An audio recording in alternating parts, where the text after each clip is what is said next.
साल 2013 दिल्ली का Indira Gandhi indoor stadium 14,000 लोगों से खचाखच भरा हुआ था। सरप्राइजिंगली ये लोग यहाँ किसी सिंगर या बॉलीवुड स्टार के लिए नहीं आए थे, बल्कि ये लोग यहाँ मैथ्स पढ़ने आए थे और इन्हें पढ़ाने वाले टीचर थे बायजू रविंद्रन, एक ऐसे करिज्मेटिक टीचर जिन्होंने टीचिंग के आर्ट को मास्टर कर लिया था। फ्यूचर में रविंद्रन अपनी इसी मास्टरी के बेस पे इंडिया की सबसे बड़ी एडटेक कंपनी बायजूस बनाने वाले थे और सैडली खुद अपनी आंखों के सामने उसी कंपनी का डाउनफॉल भी देखने वाले थे।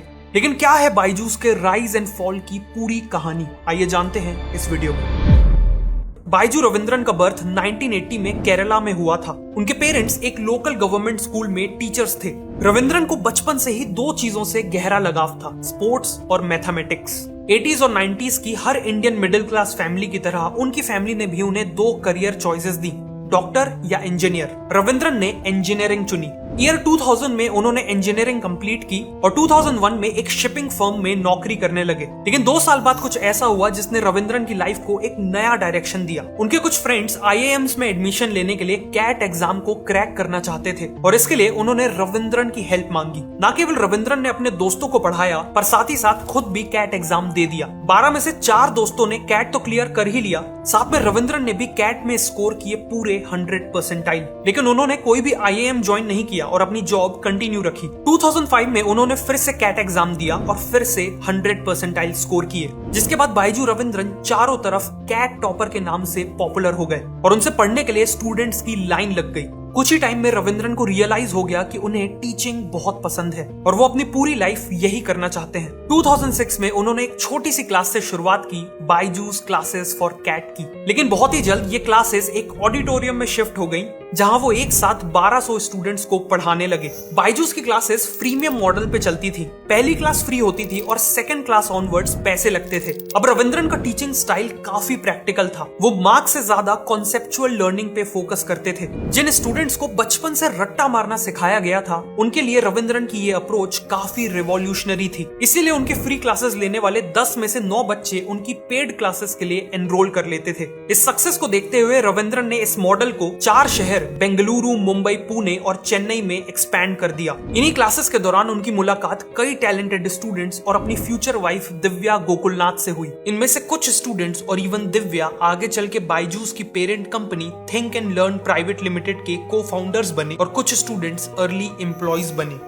2009 तक रविंद्रन ने बायजूस क्लासेस को 9 शहरों में एक्सपैंड कर दिया था। वो दिन रात काम करते थे और हर हफ्ते हर शहर में क्लासेस लेते थे। ट्रैवलिंग के दौरान वो अपने कंटेंट को ज्यादा एक्सेसिबल और एंगेजिंग बनाने पे काम करते थे। उनकी हर क्लास में स्टूडेंट्स इतने ज्यादा होते थे कि वहाँ डाउट्स पूछना पॉसिबल नहीं था। इसीलिए रविंद्रन ने अपने कंटेंट को इस तरह डिजाइन किया था कि स्टूडेंट के हर पॉसिबल डाउट का आंसर उसे पहले ही मिल जाए। उनकी कड़ी मेहनत के कारण देखते ही देखते बायजूस क्लासेस की डिमांड कई और शहरों से आने लगी। लेकिन रविंद्रन के लिए इन सभी शहरों में फिजिकली प्रेजेंट होना पॉसिबल नहीं था और वो 24/7 काम करके थक भी चुके थे और इसीलिए रविंद्रन ने बायजूस को डिजिटाइज करने का फैसला लिया। 2009 में उन्होंने VSAT यानी वेरी स्मॉल अपर्चर टर्मिनल नाम की satellite based broadcasting technology use की और अपने लेक्चर्स को 45 सिटीज में ब्रॉडकास्ट किया। इस टेक्नोलॉजी शिफ्ट के साथ वो एक बहुत बड़ी एडटेक कंपनी की नींव रख चुके थे। 2011 में और एक्सपेंड करने के लिए उन्होंने think and learn private limited को स्टैब्लिश किया, पैशनेट टीचर्स की एक टीम तैयार की और सबसे इंपॉर्टेंट बायजूस ने स्कूल ट्यूशन सेगमेंट में एंट्री ले ली। उस समय इंडिया में करीब 25 करोड़ स्कूल गोइंग स्टूडेंट्स थे और रविंद्रन को यह समझ आ गया था कि अगर उन्हें उन सब तक पहुंचना है तो उन्हें एक मोबाइल ऐप लॉन्च करना होगा। 2013 में बायजूस ने मणिपाल ग्रुप से 26% इक्विटी के बदले 50 करोड़ की फंडिंग उठाई और साथ ही साथ अपने मोबाइल ऐप को डेवलप करना चालू कर दिया। बायजूस ने देखा कि हर स्टूडेंट की लर्निंग अप्रोच और स्पीड डिफरेंट होती है। कुछ स्टूडेंट्स को वीडियो से बेटर समझ में आता है, कुछ को टेक्स्ट से और कुछ को प्रैक्टिकल एप्लीकेशन से। इसीलिए बायजूस ने ये सारी अप्रोचेस अपने ऐप में डाल दी और तो और स्टूडेंट्स जिस स्पेस पे कंफर्टेबल थे उस स्पेस पे लेसन्स ले सकते थे। बायजूस को पता था कि स्टूडेंट्स ऑलरेडी फोन पे गेम्स और मूवीज पे काफी टाइम स्पेंड करते हैं। इसका मतलब स्टूडेंट्स का ध्यान पढ़ाई में तभी आएगा जब एजुकेशनल कंटेंट की क्वालिटी गेम्स और एंटरटेनमेंट कंटेंट से सिमिलर हो। इसीलिए बायजूस ने expert teachers, motion graphics artist, 3D designer designers और इवन प्रोफेशनल म्यूजिशियंस को हायर किया अपने कंटेंट को नेक्स्ट लेवल पे ले जाने के लिए। उन्होंने एनिमेशंस का यूज करके एजुकेशनल कंटेंट को फन और एंगेजिंग बना दिया। साथ ही साथ कॉन्सेप्ट्स को समझाने के लिए उन्होंने रियल लाइफ एग्जांपल्स का यूज किया। फॉर एग्जांपल, प्रोजेक्टाइल मोशन को एक्सप्लेन करने के लिए उन्होंने क्रिकेट का एग्जांपल लिया। करोड़ों की इन्वेस्टमेंट और सालों की मेहनत के बाद फाइनली 2015 में लॉन्च हुआ द बायजूस लर्निंग ऐप के अलावा बायजूस टैबलेट्स और एसडी कार्ड्स में भी प्री लोडेड कोर्सेज सेल करता था। इन दोनों ही प्रोडक्ट्स के लॉन्च होते ही कस्टमर्स ने बहुत अच्छा रिस्पांस दिया और इसे देखते हुए जून 2015 में सिकोया ने बायजूस में $25 मिलियन लगाए और 2016 में मार्क ज़करबर्ग की ऑर्गेनाइजेशन ने $50 मिलियन इन्वेस्ट किए। करोड़ों की फंडिंग के बाद बायजूस का अब केवल एक एम था, सेल्स। बायजूस ने कई 100 फ्रेश इंजीनियरिंग ग्रेजुएट्स को हायर किया और एक एग्रेसिव सेल्स टीम बनाई। इनकी सेल्स प्रोसेस काफी क्लेवर थी। इसकी शुरुआत होती थी बायजूस के टीवी एड से। पेरेंट्स बायजूस का एड देखते थे और बायजूस का ऐप डाउनलोड कर लेते थे। उसके कुछ दिन बाद बायजूस का एक सेल्समैन उन्हें कॉल करता था और उनके साथ एक in person counselling session book कर लेता था। काउंसलिंग सेशन के दौरान सेल्समैन सबसे पहले बच्चे से उसके इंटरेस्ट्स और एम्बिशंस के बारे में पूछ के उससे एक पर्सनल बॉन्ड, एक रेपो बिल्ड कर लेता था। उसके बाद बच्चे से कुछ ऐसे क्वेश्चंस पूछे जाते थे जिसके आंसर्स वो ना दे पाए। जैसे एक कॉमन क्वेश्चन था कि एक सर्कल में कितने पॉइंट्स होते हैं। ज्यादातर बच्चे इसका आंसर नहीं दे पाते थे और यही तो बायजूस का सेल्समैन चाहता था। फिर सेल्समैन अपने टैबलेट पे रविंद्रन की एक हाई क्वालिटी वीडियो दिखाता था जिसमें वो एक्सप्लेन करते हैं कि एक सर्कल में इनफाइनाइट पॉइंट्स होते हैं। इसके बाद पेरेंट से एक सिंपल क्वेश्चन पूछा जाता था, अगर आपका बच्चा इतने बेसिक कॉन्सेप्ट का आंसर नहीं दे पा रहा तो वो बोर्ड्स और उसके बाद के कॉम्पिटिटिव एग्जाम्स में कैसे परफॉर्म करेगा। इस क्वेश्चन के बाद पेरेंट्स अपने बच्चे के फ्यूचर को लेके गिल्ट और नर्वस महसूस करते थे। पेरेंट्स की इसी फीलिंग को एक्सप्लॉइट करते हुए सेल्समैन बायजूस लर्निंग ऐप को एज अ सॉल्यूशन पिच करता था। डील को लुक्रेटिव बनाने के लिए 50% की स्कॉलरशिप ऑफर की जाती थी और 100% रिफंड का ऑप्शन भी दिया जाता था। अगर पेरेंट्स तब भी ना खरीदें तो फिर सेल्समैन अपना ब्रह्मास्त्र निकालता था। बच्चे से कुछ और सवाल पूछे जाते थे जिसके आंसर वो ना दे पाए। फिर इन सवालों से जुड़े टॉपिक्स की वीडियोस दिखाई जाती थी और उन्हीं सवालों को दोबारा पूछा जाता था। इस बार वो बच्चा इन सवालों के जवाब बिल्कुल सही देता था। बच्चे की इस इंप्रूवमेंट को देखकर पेरेंट्स काफी इंप्रेस्ड हो जाते थे और अब तक वो बच्चा भी बायजूस का टैबलेट लेना चाहता था। फाइनली पेरेंट्स फी पे कर देते थे और बायजूस की एक सेल क्लोज हो जाती थी। ये एक ऐसी सेल्स ट्रिक थी जो कभी फेल नहीं होती थी। इसी सेल्स मॉडल के बेस पे बायजूस बुलेट की रफ्तार से ग्रो करता चला गया। 2018 में $1 बिलियन प्लस की वैल्यूएशन के साथ बायजूस इंडिया का पहला एडटेक यूनिकॉर्न बन चुका था और मार्च 2020 तक करीब 4 करोड़ यूजर्स के साथ उसकी वैल्यूएशन करीब $8 बिलियन तक पहुंच गई। कि तभी कुछ ऐसा हुआ जिसने बायजूस की ग्रोथ को और भी बड़ा स्पीड बूस्ट दे दिया, COVID-19. We have therefore made the assessment that COVID-19 can be characterized as a pandemic. पूरे देश में लॉकडाउन अनाउंस कर दिया गया। आज रात 12 बजे से संपूर्ण देश में संपूर्ण लॉकडाउन होने जा रहा है और स्टूडेंट्स को ऑनलाइन एजुकेशन पे निर्भर होना पड़ा। इस अपॉर्चुनिटी को देखते हुए बायजूस ने कुछ हफ्तों के लिए अपनी क्लासेस फ्री कर दी ताकि वो ज्यादा से ज्यादा यूजर्स को अक्वायर कर सके। इस स्ट्रेटजी के चलते बायजूस का ऐप यूसेज 60% से इंक्रीज हो गया। देखते ही देखते कुछ दिनों का लॉकडाउन अब महीनों में बदल चुका था और इसीलिए ई लर्निंग का एडॉप्शन भी तेजी से बढ़ता जा रहा था। एडटेक इंडस्ट्री की इस एक्सप्लोसिव ग्रोथ को देखते हुए वेंचर कैपिटल इन्वेस्टर्स में फोमो क्रिएट हो गया। वो एडटेक इंडस्ट्री में इन्वेस्ट करके पैसे बनाने की अपॉर्चुनिटी को मिस नहीं करना चाहते थे। इसीलिए उन्होंने एडटेक कंपनीज में मुंह मांगी कीमत पे हजारों करोड़ों रुपए लगाना चालू कर दिया। जहां 2019 में एडटेक सेक्टर में टोटल $429 मिलियन की इन्वेस्टमेंट आई थी, वहीं 2020 में ये इन्वेस्टमेंट $2,220 मिलियन और 2021 में $4,165 मिलियन हो गई। लेकिन कैच ये है कि इसमें से ऑलमोस्ट 50% फंडिंग केवल बायजूस को मिली थी। इन हजारों करोड़ों की फंडिंग के साथ बायजूस ने एक के बाद एक अपने से छोटे एडटेक स्टार्टअप्स को बहुत महंगे दामों में एक्वायर करना चालू कर दिया। जैसे कोडिंग एजुकेशन में एंट्री लेने के लिए उन्होंने वॉपिंग $300 मिलियन में व्हाइट हेड जूनियर को खरीद लिया। Similarly tinker, topper, great learning, epic, scholar और ग्रेडअप जैसे स्टार्टअप्स को भी एक्वायर कर लिया। इनमें से 3 स्टार्टअप्स यूएसए के थे और रविंद्रन इन स्टार्टअप्स के थ्रू यूएस मार्केट में अपनी जगह बनाना चाहते थे। इन स्टार्टअप्स को तेजी से ग्रो करने के लिए बायजूस ने $1.2 बिलियन का एक लोन तक ले लिया था, जो एक बहुत ज्यादा बड़ा अमाउंट है। लेकिन सबसे ज्यादा न्यूज तब बनी जब बायजूस ने $1 बिलियन में आकाश इंस्टीट्यूट को एक्वायर कर लिया। बेसिकली एक 5 साल पुरानी एडटेक कंपनी बायजूस ने 33 साल पुरानी एक कोचिंग जाइंट को एक्वायर कर लिया था। प्लस कुछ एक्सपर्ट्स का कहना था कि बायजूस ने आकाश के लिए उसकी वैल्यू से 20-30% एक्स्ट्रा पैसे दे दिए हैं। मार्च 2022 तक 58,000 एम्प्लॉइज और $22 बिलियन की वैल्यूएशन के साथ बायजूस अपनी पीक पे पहुंच चुका था। लेकिन एक प्रॉब्लम थी, कोविड-19 पैंडेमिक का इफेक्ट अब खत्म हो रहा था। The World Health Organization today declared an end to the COVID-19 global health emergency. और इसी के चलते बायजूस की ग्रोथ स्टोरी में एक डेडली ब्रेक लगने वाला था, एक ऐसा ब्रेक जो पूरे इंडिया को शॉक करने वाला था।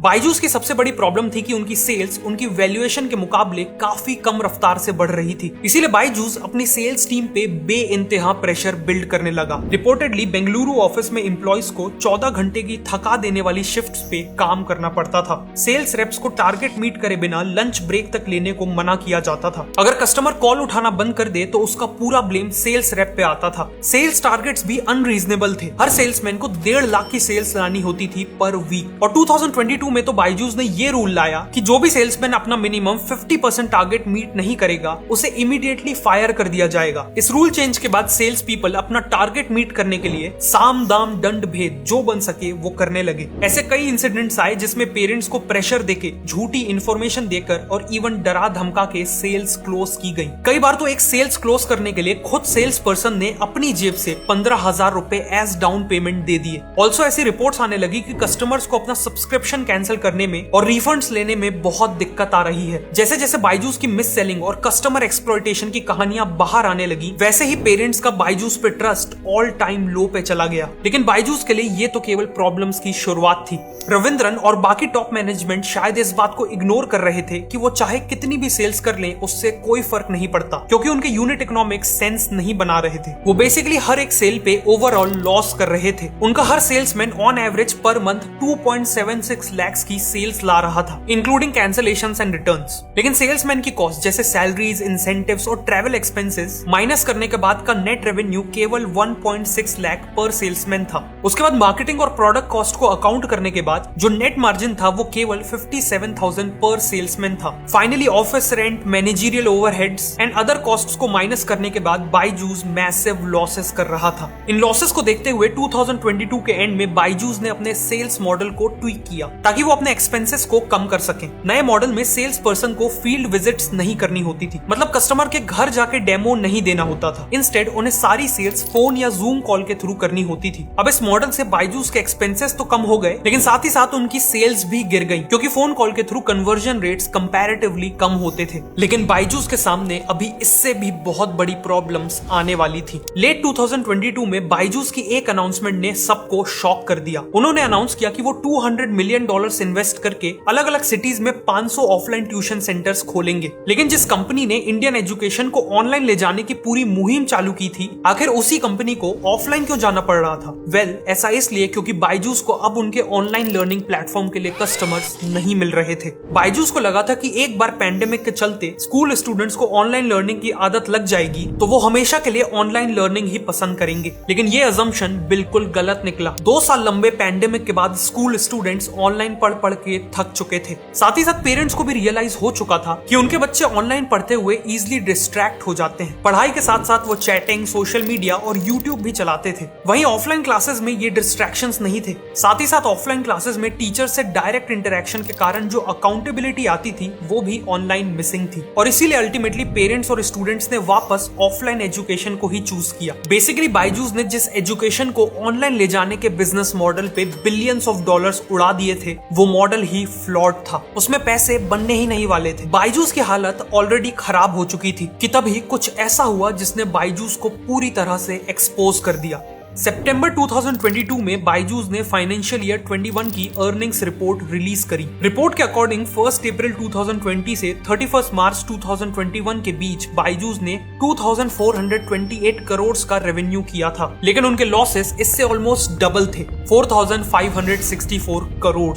बेसिकली उस साल बायजूस ने हर दिन 12.5 करोड़ रुपए का लॉस किया था। लेकिन इससे भी ज्यादा चिंता वाली बात यह थी कि उनका 80% रेवेन्यू टैबलेट्स की सेल से आ रहा था और केवल 20% रेवेन्यू ही कोर्स फीस और कोर्स स्ट्रीमिंग से आ रहा था। रेवेन्यू के हिसाब से देखें तो बायजूस एक एडटेक कंपनी थी ही नहीं, वो एक टैबलेट बेचने वाली कंपनी थी। इस अर्निंग्स रिपोर्ट से बायजूस का कड़वा सच सबके सामने आ चुका था। और इसी के चलते अगले कुछ समय में उन पे मुसीबतों का पहाड़ टूटने वाला था। सबसे पहली प्रॉब्लम थी फंडिंग की। जिस बायजूस कंपनी में 1 साल पहले वीसीज हजारों करोड़ों रुपए लगा रहे थे, अब उसी कंपनी को कोई छूने को भी तैयार नहीं था और इस कारण बायजूस के पास पैसे खत्म होने लगे। एम्प्लॉइज की सैलरीज डिले होने लगी, महीनों से वेंडर्स की पेमेंट्स अटक गई और लोन रीपेमेंट भी रुक गई। फिर एक बहुत बड़ी लीगल प्रॉब्लम आ गई। जिन यूएस बेस्ड कंपनीज ने उन्हें $1.2 बिलियन का लोन दिया था, उन्होंने बायजूस पे लोन डिफॉल्ट और लोन टर्म्स को वायलेट करने के लिए केसेस फाइल कर दिए। इनकी मांग थी बायजूस के सभी एसेट्स और सब्सिडियरीज का कंट्रोल गेन करना। फिर अप्रैल 2023 में एक और झटका आया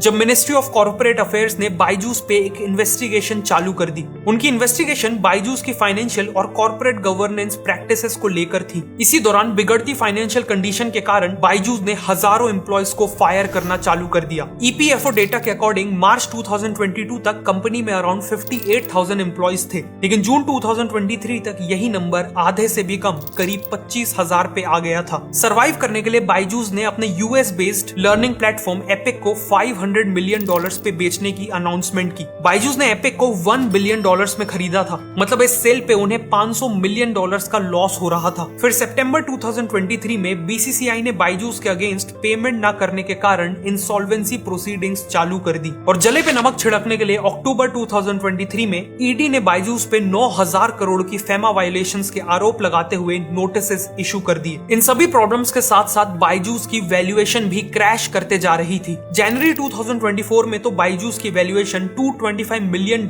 पे आके गिर गई, मतलब $22 बिलियन की पीक वैल्यूएशन से उनकी वैल्यूएशन करीब 99% गिर चुकी थी। रूपी टर्म्स में देखें तो बायजूस ने करीब 1,80,000 करोड़ की वेल्थ गायब कर दी थी। आज के दिन बायजूस ने अपने बेंगलुरु ऑफिस को छोड़ के इंडिया के बाकी सभी ऑफिसेस को खाली कर दिया है। उनके लिए ई लर्निंग के पेड कस्टमर्स को अक्वायर करना मुश्किल हो गया है। उनके ऑफलाइन ट्यूशन सेंटर्स के बिजनेस ने तो कभी पिकअप ही नहीं किया और फाइनली आकाश को छोड़कर बायजूस ने जिन स्टार्टअप्स को खरीदा था वो सभी लॉस में है। इन सब के चलते बायजूस ऑलमोस्ट कोलैप्स कर चुका है और बायजूस के फ्यूचर में केवल एक चीज दिख रही है, डार्कनेस। बायजूस के डाउनफॉल से एक बात क्लियर है कि जो बायजूस कंपनी इंडिया के एजुकेशन को रिवॉल्यूशनाइज करने आई थी, उसके खुद के कोर में एजुकेशन थी ही नहीं। उनकी कोर में था केवल ग्रोथ और वैल्यूएशन का एडिक्शन, और यही एडिक्शन आज उनकी बर्बादी का कारण बना।